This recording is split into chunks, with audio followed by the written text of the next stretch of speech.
Soy Eduardo Torres Alonso, profesor de la Universidad Nacional Autónoma de México e integrante del Seminario Universitario sobre Sociedad, Instituciones y Recursos de la UNAM.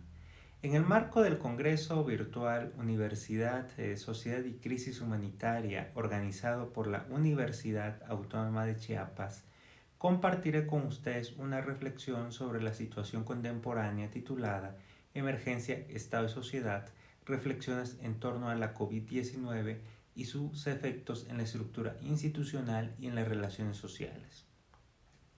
La emergencia de salud ocasionada por el virus SARS-CoV-2 que produce la enfermedad conocida como COVID-19 ha provocado un estado insólito de cuarentena global. Esta circunstancia hizo emerger un leviatán sanitario que, a la vez que estableció medidas para evitar la propagación de la enfermedad, particularmente la reclusión domiciliaria, instaló un sistema de vigilancia de las personas. Nunca como ahora, la inmensa mayoría de la población mundial está sujeta a controles y seguimientos por parte de la autoridad.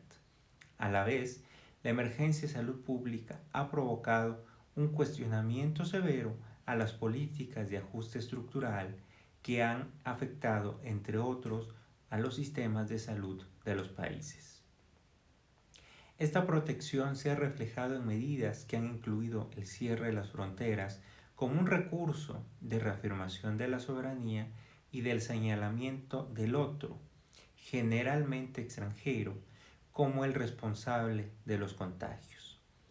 Las migraciones antes y durante la pandemia reflejan conflictos, escasez y persecuciones, en fin, vulnerabilidad. Es lamentable advertir no solo entre las personas migrantes, sino en la sociedad en general, que la salud es un privilegio de clase. El hacinamiento, la desnutrición y la necesidad de salir a trabajar son las puertas de entrada para el virus que ha puesto de cabeza a las instituciones globales. Con todo, aparece en el horizonte, así sea con fragilidad, el retorno del Estado social, ya que los gobiernos de los países industrializados han destinado millones de dólares o de euros a los desempleados y a los servicios sanitarios. Las cifras varían, pero el objetivo es el mismo: no dejar a la población a su suerte. La necesidad de un nuevo gran pacto social se ha puesto sobre la mesa. La pandemia puede y debe ser analizada desde diferentes ángulos, ya que en ella confluyen diferentes elementos que rebasan los propiamente médicos. Las certezas, rutinas y paradigmas que habíamos construido se encuentran en duda en la época de la gran pestilencia. Retomando la idea de John King, las decisiones de política pública deben ser integrales y heurísticas y servir para sostener a la democracia. Esta forma de organizar el poder enfrenta en este contexto a un enemigo serio: el populismo, que ofrece soluciones no necesariamente novedosas y no siempre exitosas a los problemas, y con el riesgo de violentar la legalidad vigente y los derechos humanos. A los gobiernos les preocupa no solo la crisis sanitaria, sino también la social y política. Volvamos con John King, quien señala que los gobiernos están nerviosos en todas partes.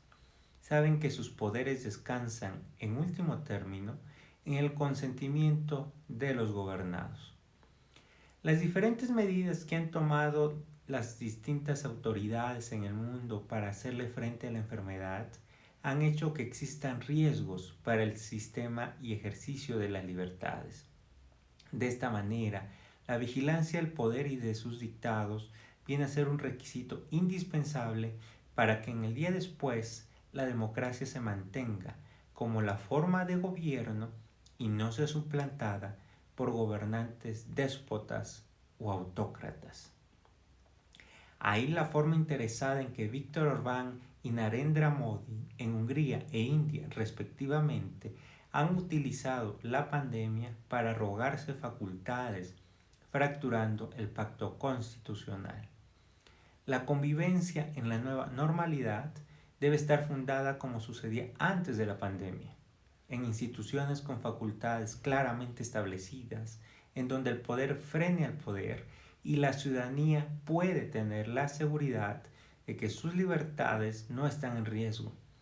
Las declaraciones de estado de emergencia o de excepción que se incrementaron conforme la enfermedad franqueaba las fronteras y que se contagiaba a más personas no pueden ser medidas permanentes.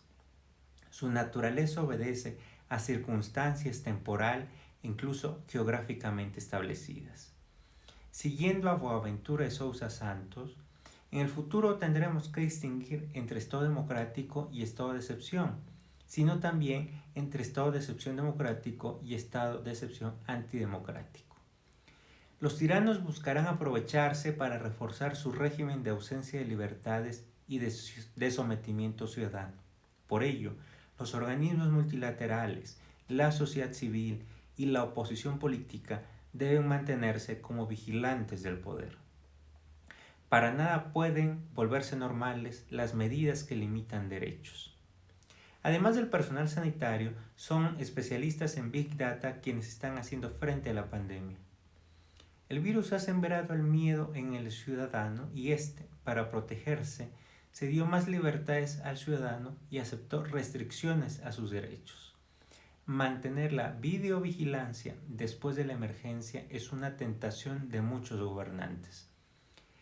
El uso de la tecnología pareciera estar modelando el comportamiento social.